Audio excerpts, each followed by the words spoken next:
Hello friends, welcome to my YouTube channel learn and get. And आज की video में हम बात करने वाले हैं क्रिस मिशन ऑफ इंडिया के बारे में, क्रिस मिशन 1942 के बारे में।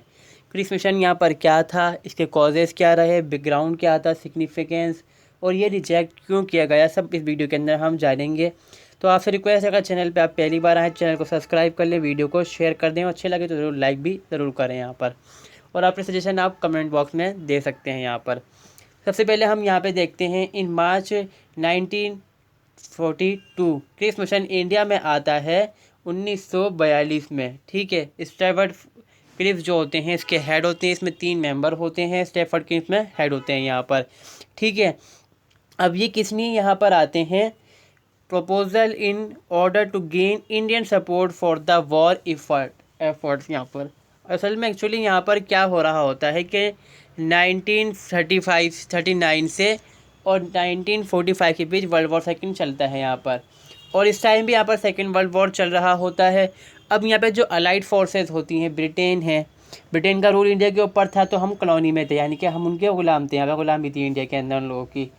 ठीक है, और जो अमेरिका है, चाइना है, फ्रांस है, सोवियत यूनियन से, ठीक है, और जो दूसरी लाइट फोर्सेस थी, पावर्स थी उनके, उन्होंने डिमांड करी कि आप अपनी पॉलिसीज़ को इंडिया में इस्टेब्लिश करिए, फॉलो जो पॉलिसी है उनको फॉलो कराइए और इंडियन लोगों को भी शामिल करिए वॉर के अंदर। अब इंडियन लोग इसको चाहते नहीं थे, वो कहते थे अगर हम शामिल होंगे तो हमारी शर्त है, हमें आज़ाद कर दीजिए आप जैसे ही वॉर निपटेगा आप जैसे दफान हो जाइए, बाहर निकल जाइए बिल्कुल यहाँ से। ठीक है, अब यहाँ पर ये सर स्टेफर्ड क्रिप्स कौन थे, यहाँ पर leader of the house of Commons, यानी कि एक तरह से लोकसभा जो होती है हमारे यहाँ पर हाउस ऑफ कॉमन्स बोलते हैं वहाँ पे उसको, उसके वो वहाँ पर लीडर थे, उनके मेंबर थे वहाँ के एक तरह से। ठीक है, अब ठीक है, एंड क्या member of the British war cabinet, British war cabinet के मेंबर भी थे यहाँ पर ये, यानी कि वॉर वार में जो भी सारा काम होना है इनको देखना होता था यहाँ पर। वॉज अ लेफ्ट विंग वाले मतलब ये ऐसे लोग थे जो खुले मिजाज के लोग थे, मतलब धार्मिक थोड़े से कम थे यहाँ पर। और ये एक तरह से आप देखेंगे लेबोराइट भी थे, जो कि सपोर्ट करते थे इंडिया की नेशनल मूवमेंट के, मतलब इंडिया को आज़ाद होना चाहिए यहाँ पर। आज़ाद नहीं बोलते थे ये, इस चीज़ को ये मान लेते कि पावर ट्रांसफ़र कर देनी चाहिए हमें, हम पावर को ट्रांसफ़र कर देंगे। ठीक है, अब ये था क्रिप्स मिशन का बैकग्राउंड, थोड़ा सा समझ लेते हैं हम यहाँ पर क्या बैकग्राउंड रहा। अब देखिए, Japanese push beyond the eastern border of India. Second world war के अंदर 2 पार्टीज़ थी, एक थी अलाइड फोर्सेस, एक थी एक्सेस फोर्सेस। ठीक है, एक्सेस पावर। अलाइड फोर्सेस के अंदर ब्रिटेन और फ्रांस और अमेरिका को मान लेते हैं हम यहाँ पर, और बहुत सारे इसके अलावा जैसे सोवियत यूनियन भी इसके अंदर शामिल था, चाइना भी शामिल था इसके अंदर, और जितनी जितनी उनकी कॉलोनीज थी सब इसमें लगभग शामिल ही थी यहाँ पर। दूसरी तरफ था यहाँ पर एक्सिस पावर के अंदर जर्मनी, इटली, जापान। अब इंडिया जो था वहाँ पर रूल था ब्रिटेन का। ब्रिटेन एक तरफ दुश्मन किसका हो गया, जैपनीज़ का, एक्सिस फोर्सेस का। तो जैपनीज़ के कंट्रोल में यहाँ पर ईस्टर्न एशिया था, ईस्टर्न इंडिया का बहुत बड़ा, ईस्टर्न एशिया का बहुत बड़ा कंट्रोल में था, ब्रिटेन के कंट्रोल में। यहाँ पर बर्मा वगैरह भी उनके राज में हुआ करता था, और चाइना का कुछ हिस्सा भी उनके कंट्रोल में था, और बाकी तो बहुत सारे अपने देश वहाँ पर थे जो फ्रांस, ब्रिटेन, जो यूरोपियंस उन्होंने काट रखा था, चाइना को बांट रखा था अपने अपने हिस्से में। अब यहाँ पर जैपनीज़ इनके ख़िलाफ़ थे, तो जैपनीज़ इनके जो एरियाज़ थे उन पर हमला कर रहे थे, इन्वेजन कर रहे थे यहाँ पर। और इन्वेजन करते करते चाइना में होते होते ये बर्मा तक, यानी कि जो आज के टाइम में म्यांमार है वहाँ तक ये पहुँच चुके थे। ठीक है, बर्मा इनके कंट्रोल में जा चुका था। और आपने सुना होगा भी, अगर आपने मूवी देखी होगी जो सुभाष चंद्र बोस के बारे में दिखाई गई है, यहाँ पर कई मूवीज़ आती हैं उसमें यही दिखाते हैं कि बर्मा के साइड से सुभाष चंद्र बोस जो हैं अपनी आज़ाद हिंद फौज को लेकर घुसते हैं, इंडिया में आते हैं यहाँ पर। तो बर्मा भी यहीं पर ये चीज़ होता है कि उनका हेडक्वार्टर था जैपनीज़ का सिंगापुर बर्मा के अंदर, वहाँ से वो इंडिया के जो हम देखें बंगाल प्रोविंस से वहाँ पर हमले करते थे, क्योंकि वो इंडिया का जो बंगाल है वो ब्रिटेन के कब्जे में था यहाँ पर। और आपने कभी अगर आपने सुनते होंगे, आपको जो लोग बंगाल में रहने वाले हैं या फिर बहुत से लोग जानते होंगे इस चीज़ को, कि इस टाइम जब सेकेंड वर्ल्ड वॉर होता था तो उस टाइम ब्लैकआउट रहा करता था बंगाल के बहुत सारे रीजन्स के अंदर, आपको मोमबत्ती जला जानी बिल्कुल भी इजाज़त नहीं थी, क्योंकि जैपनीज़ आर्मी वहाँ से बम गिरा दिया करती थी रोशनी देखते ही। अब इसी चीज़ से डर कर ब्रिटेन आर्मी को ये था कि अब इंडियन लोग हमारी सपोर्ट करें वॉर के अंदर, सेकेंड वर्ल्ड वॉर के अंदर, ताकि जो इंडिया की फोर्सेज, इंडिया की आर्मी है और जो इंडिया के लोग हैं वो हमारे खुलकर सपोर्ट पर आ सकें, और जो एक्सिस पावर के ख़िलाफ़ हम लड़ सकें। अब एक्सिस पावर लड़ेगी कहाँ से, एक तो ब्रिटेन वगैरह भेजेंगे, और बाकी जो ये बॉर्डर फ्रंटियर खुला हुआ है बर्मा के साइड पर वहाँ पर। ठीक है। अब इसका डर था, जैपनीज इन्वेजन के अंदर डर था। अब इन्वेजन का डर भी क्या था, हमला तो यहाँ पर इंडिया के अंदर ब्रिटिश जो जैपनीज जो जहाज़ थे वो आगे करते थे यहाँ पर, ठीक है। अब अलाइड फोर्सेस में जो हम देखेंगे कि दूसरे जो चाइना अमेरिका है वो प्रेशर डालते हैं ब्रिटेन के ऊपर कि जल्दी करो शामिल करवाओ इनको, इंडियन लोगों को भी, क्योंकि कभी कब्जा हो जाए। चाइनीज़ तो बहुत ज़्यादा पिट चुके होते हैं जैपनीज़ से, तो वो राज़ी करवाते हैं ब्रिटिशर्स को कि अब तो इनको भी शामिल कर लिया जाए वॉर के अंदर। और इसी बीच क्या होता है, जो इंडिया के वायसरॉय ऑफ इंडिया होते हैं लिंग लिथिगलुगो, ठीक है, वो डिक्लेयर कर डालते हैं कि इंडिया पार्टी है ब्रिटेन के साइड से, ब्रिटिश एम्पायर साइड से वॉर के अंदर अलाइड फोर्सेस के साथ, ठीक है।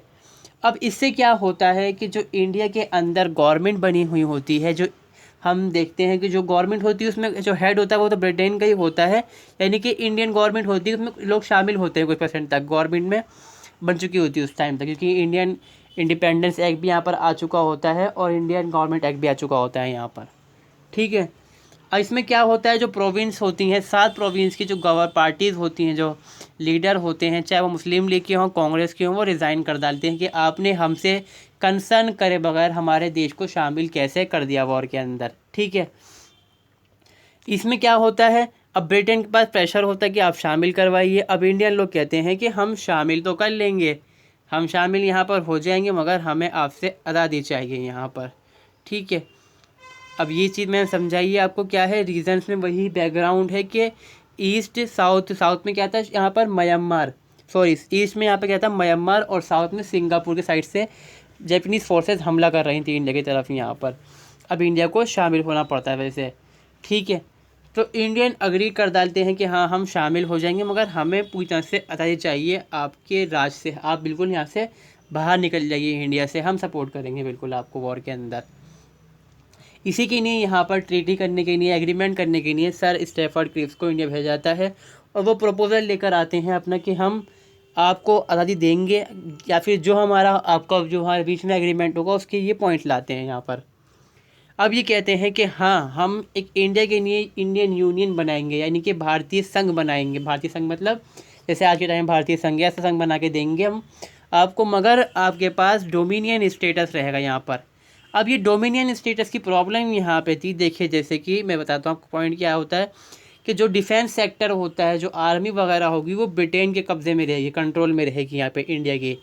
और जो वॉयसरॉय यानी कि जो हेड ऑफ़ द स्टेट है, तो सबसे बड़ा देश का जो मुखिया होगा वो भी ब्रिटेन का ही रहेगा यहाँ पर, बाकी काम आप संभाल सकते हैं इंडिया के अंदर, ठीक है। इसमें ये भी कहा गया है इंडिया से कि आप यूनियन बनने के बाद आप आज़ाद हैं। कॉमनवेल्थ का मतलब यहाँ पर है, कॉमनवेल्थ वो देश होते हैं जहाँ पे ब्रिटेन का कभी ना कभी रूल रहा हो, कोई रिलेशन उनका रहा हो, जो इंडिया के जो ब्रिटेन का ग्रुप एक तरह समूह बना हुआ है उनका यहाँ पर। आप उससे चाहें तो निकल सकते हैं, चाहे उसको शामिल रखें, चाहे जो उनके मेम्बर्स हैं जिस चाहे आप उनसे कोऑपरेट कर सकते हैं, ट्रीटीज़ कर सकते हैं, मर्जी है आपकी यहाँ पर। और आपके लिए हम एक कॉन्स्टिट्यूएंट असेंबली बना के देंगे, और उस असेंबली के अंदर जो लोग होंगे पार्शली यहाँ पर इलेक्टेड होंगे, प्रोविंशियल असेंबली से आएंगे, अब चाहे प्रांतीय सरकारें हैं, और जो प्रिंसिपली स्टेट है वहाँ से उनको राजा इलेक्ट करके भेजेंगे। इस तरह से आपकी कॉन्स्टिट्यूएंट असेंबली बनेगी, यानी कि अब जो कॉन्स्टिट्यूशन बनने का प्लान जो है, रास्ता जो है वो थोड़ा साफ भी हो रहा है यहाँ पर, ठीक है। अब यहाँ पर ही कहते हैं कि ब्रिटिश गवर्नमेंट भी कंडीशन लग डालते हैं यहाँ पर, ब्रिटिश गवर्नमेंट आपका जो कॉन्स्टिट्यूशन है उसको एक्सेप्ट तो कर लेगी, मगर 2 कंडीशन होनी चाहिए यहाँ पर। यहाँ पर हम एक कानून बनाएंगे, जैसे कि बाद में कानून बनता है यहाँ पर कि माउंटबेटन प्लान, जिसमें आता है कि जो प्रिंसिपली स्टेट चाहता है तो शामिल हो जाए, नहीं चाहता तो मत हो शामिल इसके अंदर, ठीक है। और अगर यहाँ पर कोई प्रोविंस नहीं चाहता मुझे शामिल होना और उसको फिर भी आप शामिल कर सकते हैं, तो हम नहीं मानेंगे। दूसरी कंडीशन ये है, अगर कोई चाहता नहीं है इंडिया को ज्वाइन करना, तो वो अपनी कॉन्स्टिट्यूशनल असेंबली बनाएगा और संविधान बनाएगा, जब हम उसको मानेंगे, वरना नहीं मानेंगे हम, ठीक है। इसका सिग्निफिकेंस क्या रहा इस मिशन का यहाँ पर, अभी हम इसके रिजेक्शन भी देखेंगे कि रिजेक्ट तो ये हो ही जाता है। सिग्निफिकेंस यहाँ पर रहा कि एक तरह से अब थोड़ा सा हम देखेंगे जो कॉन्स्टिट्यूशन है बनने का रास्ता आसान हो रहा है यहाँ पर, और अब जो कॉन्स्टिट्यूशन बनेगा वो पूरे का पूरा इंडियन बनाएंगे, ये बात इसके अंदर कह दी गई थी यहाँ पर। असेंबली को पूरा तरह से प्लान दिया गया था किस तरह से आपको काम करना, किस तरह से नहीं करना यहाँ पर, ठीक है।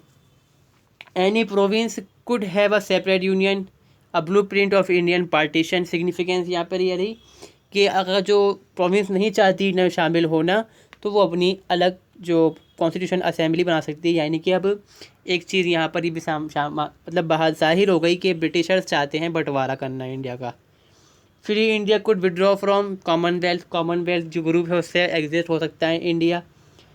ठीक है, अब इंडिया को शेयर दिया गया था किसके अंदर, इंटरिम पीरियड के अंदर, मतलब कुछ अस्थायी समय के लिए गवर्नमेंट ने बढ़ावा दिया गया था लोगों को ज़्यादा से ज़्यादा यहाँ पर। ठीक है, मगर इतना सब कुछ होने के बाद भी ये जो मिशन है ये फेल हो जाता है, क्योंकि डोमिनियन स्टेट की प्रॉब्लम सबसे बड़ी रहती है और बाकी जो इंडियन नेशनल कांग्रेस है, मुस्लिम लीग है, वो उसको नहीं मानती। इंडियन नेशनल कांग्रेस से दूसरे जो लोग हैं वो कहते हैं, मानते हैं कि ये सिर्फ चाइना और अमेरिका प्रोपोगेंडा है इंडिया को फंसाने का वॉर के अंदर। ठीक है, दूसरा है the British saw the proposal as too radical, यानी कि जो ब्रिटिशर्स थे वो भी कहते थे बड़े रेडिकल तौर पे, मतलब एक तरह से दबाना चाहते थे इंडिया को इस मिशन के ज़रिए से वो यहाँ पर। ठीक है, वो कहते थे कि हम आपको आज़ादी तो नहीं देंगे, वो चाहते ही आज़ादी देने का इंडिया को यहाँ पर। ठीक है, the INC Muslim League and other organisation also oppose the mission, उन्होंने भी अपोज करा। जो हिंदू महासभा मतलब जो बढ़ा देती थी इस टाइम, मतलब एक तरह से आंदोलन था हिंदू धर्म को बढ़ाने के लिए मुस्लिम के खिलाफ यहाँ पर। ठीक है, और लिबरल्स ने भी इसको अपोज कर दिया। ठीक है, अब यहाँ पर क्या हुआ, जो हम कहते हैं डिप्रेस्ड क्लासेस जो होती हैं, OBC ST या माइनॉरिटीज़, उन्होंने कहा कि हम अगर इंडिया में रहेंगे तो हमारी पोजीशन क्या होगी इंडिया के अंदर, हमारे अधिकार क्या होंगे, हमें तो बताएं पहले। ठीक है, फिर यहाँ पर जो लिंग गोथ है, लिंग जो गोथ है यहाँ पर, उन्होंने सपोर्ट नहीं करा इस चीज़ को, या वेस्टर्न स्टडी ने ज़्यादा सपोर्ट करा, मतलब किसी ने सपोर्ट ऐसे खुद ही नहीं करा, ब्रिटिशर्स ने सपोर्ट नहीं करा इसको। फिर इसके अंदर यहाँ पर प्रॉब्लम एक ये थी कि जो अगस्त मिशन था उसी को थोड़ा सा एक्सपेंशन कर दिया गया था इसके अंदर, उसको हटा के कोई नया चीज़ यहाँ पे नहीं लगाई थी, क्योंकि वहाँ पर भी डोमिनियन स्टेटस था, यहाँ पर भी डोमिनियन स्टेटस था यहाँ पर। फिर जो सर स्टेफर्ड क्रिप्स थे वो भी इससे इतने एबल नहीं थे कि वो उसको बढ़ा सकें, आगे चलकर बात नेगोशिएशन कर सकें, मतलब थोड़ा सा वो रेडिकल मिजाज के थे, क्रूर मिजाज के थे, आपको चाहिए तो लो वरना तो बाहर हो जाओ यहाँ से, मैं नहीं देता आपको, वो एटीट्यूड उनका रहा यहाँ पर, इससे ये पास नहीं हो पाया यहाँ पर। और एक चीज़ यहाँ पर जो क्रिप्स थे उनके दिमाग में और बात थी कि वो, आप देखेंगे कि जब हम कहते हैं टेबल पे बात करते थे, जो पार्टीज़ के मेंबर थे, जो रिप्रेजेंटेटिव्स थे इंडिया के, जब उनसे बोलते थे कुछ और बोलते थे, जब बाहर जाके वो रिपोर्ट्स या अखबार के अंदर बोलते थे उस बात को तो वो कुछ और बोल लिया करते थे। जैसे उन्होंने कहा, पहले कहते थे कैबिनेट हम नेशनल गवर्नमेंट बना के देंगे आपको, बाद में कहते थे वो कि यहाँ पर सिर्फ जो एग्जीक्यूटिव काउंसिल जो है वाइसराय की, उसका एक्सपेंशन है, मतलब बाहर कुछ अंदर कुछ यहाँ पर। तो यहाँ पर क्या है कि कन्फ्यूजन सी जाती थी कि भाई ब्रिटिशर्स चाहते क्या है आखिरकार। ठीक है, the procedure for joining was not well defined, यानी कि कोई अगर चाहता है ज्वाइन होना इंडिया के अंदर, कोई ऐसा क्लियर नहीं करेगा कि किस तरह से वो ज्वाइन करेगा इंडिया और किस तरह से वो नहीं करेगा। ठीक है, अब इसमें कहा गया कि जैसे कि 60% लोग चाहते हैं ज्वाइन होना इंडिया में, और 60% का क्या होगा यहाँ पर, तो जो मेजॉरिटी है उनकी बात चलेगी। ठीक है, उनका ही दबदबा रहेगा, जो माइनॉरिटीज़ हैं वो दबा दिए जाएंगे यहाँ पर। ऐसे कि कहा गया हिंदू पंजाब के अंदर और बंगाल के अंदर, आज जो पंजाब बंगाल हैं वो बंटवारा हो चुका है, आधा पंजाब पाकिस्तान में, आधा बंगाल जो है वो बांग्लादेश के अंदर है। मतलब जो मुस्लिम इलाके के लोग हैं, क्योंकि मुस्लिम लीग ने कहा था कि पकड़ हमारी यहाँ पर, मुस्लिम लीग की गवर्नमेंट भी थी वहाँ पर पंजाब और बंगाल के अंदर, अगर वहाँ के हिंदू चाहते हैं इंडिया ज्वाइन होना तो ये प्लान किस तरह से काम करेगा, ये तो उनके खिलाफ जा रहा है यहाँ पर। ठीक है, अब आगे यहाँ पर क्या है कि ये भी डिफाइन किया जाएगा किस तरह से पावर का ट्रांसफ़र किया जाएगा इंडिया को। ठीक है, अब हम यहाँ पे देखते हैं कि कॉज क्या रहा है, जो INC ने, जो इंडियन नेशनल कांग्रेस ने रिजेक्ट क्यों करा इसको। डोमिनियन स्टेटस था, उनको चाहिए था आज़ादी, पूरी चाहिए हमें। मुस्लिम लीग ने कहा कि हमें कोई फ़र्क नहीं पड़ता किस चीज़ के तरह से, हमें सिर्फ वो चाहिए टुकड़े हो जाए भारत के, पार्टीशन चाहिए हमें। अब इन्होंने ये भी कोशिश की, इसके INC ने कहा कि अगर हम जो कॉन्स्टिट्यूंट असेंबली होगी वहाँ पे तो लोग चुन के नहीं आएंगे, इलेक्टेड तो नहीं होंगे, वो तो नॉमिनेटेड होंगे, उन्होंने ये पसंद नहीं करा। अब प्रोविंस जो थी उनको राइट दिया गया था कि आप चाहें इंडिया में चाहे जुड़ जाएं चाहे ना जुड़ें। इससे यहाँ पर क्या था, इंडिया की जो यूनिटी थी उस पर ख़तरा आ चुका था। फिर कोई प्लान नहीं था यहाँ पर कि पावर को किस तरह से ट्रांसफ़र किया जाएगा, किस तरह से इंडिया के आज़ादी मिलेगी इंडिया को। और जो डिफेंस है उसके अंदर ब्रिटेन का हाथ रहेगा फिर भी, और जो हेड ऑफ़ द स्टेट है वो भी ब्रिटेन का ही यहाँ पर रहेगा, यहाँ पर जो गवर्नर जनरल है, सुप्रीम जो अथॉरिटी है यहाँ पर। मुस्लिम लीग ने कहा कि हमें सिंगल यूनियन नहीं चाहिए, हमें इंडिया नहीं चाहिए, हमें तो पाकिस्तान चाहिए यहाँ पर, ठीक है। असेंबली के बारे में उन्होंने यही कहा कि भाई उनके पास पावर होनी चाहिए, राइट होनी चाहिए कि वो जुड़ेंगे, चाहे वो जुड़ जाएँ इंडिया में, चाहे वो ना जुड़ें। बाकी तो उनको ये चाहिए कि पाकिस्तान बन जाए, सीधी सी बात है। बाकी कुछ भी चाहे हो ना हो, पाकिस्तान बने, हम अलग हो जाए हिंदुस्तान से। तो ये था यहाँ पर क्रिप्स मिशन और इसके जो सिग्निफिकेंस है, बैकग्राउंड है, रिजेक्शन क्यों रहा। अगर आपको वीडियो अच्छे लगे तो आप वीडियो को ज़रूर लाइक करें, दोस्तों के साथ भी शेयर करें ताकि उनके लिए भी हेल्पफुल रहे। अपने आप थॉट्स को, अपने जो विचार हैं, आपके जो आपके सजेशंस हैं, उनको आप कमेंट बॉक्स में भी दे सकते हैं। वीडियो देखने के लिए थैंक्स अ लॉट। मिलते हैं हम नेक्स्ट वीडियो में।